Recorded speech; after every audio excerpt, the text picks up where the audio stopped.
Vous savez que j'aime beaucoup les paradoxes. Et le problème de l'anti-judaïsme chrétien,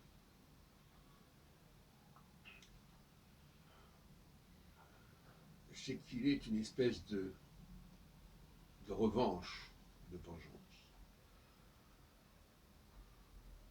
Et on va parler de la reconnaissance.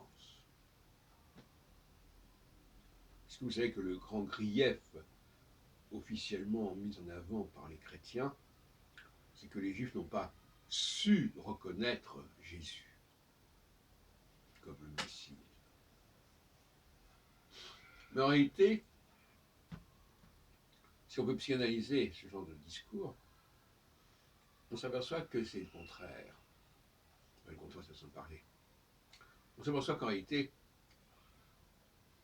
c'est plutôt eux-mêmes, les Israélites de l'époque, qui reprochent aux Juifs de ne pas les avoir reconnus, de ne pas leur avoir pardonné, etc., etc. Et donc là, nous avons une sorte de débat sur la reconnaissance.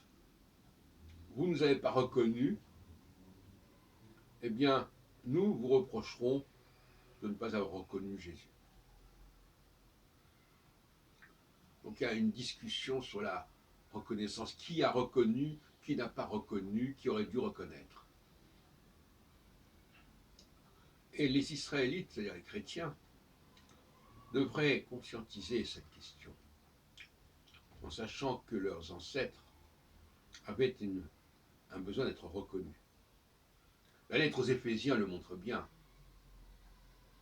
Quand saint Paul, qui que ce soit qui ait pu écrire sous son nom, dit aux Éphésiens que grâce à Jésus, ils seront reconnus par les Juifs. Il n'emploie peut-être pas ce mot-là, mais c'est ce mot-là qu'il faut comprendre. Enfin, ils seront reconnus. Et donc, ils ne sont pas reconnus, et au fond, ils vont arriver à la thèse selon laquelle c'est Jésus qui n'a pas été reconnu. Alors que c'est les Israélites qui devraient être reconnus ou pas.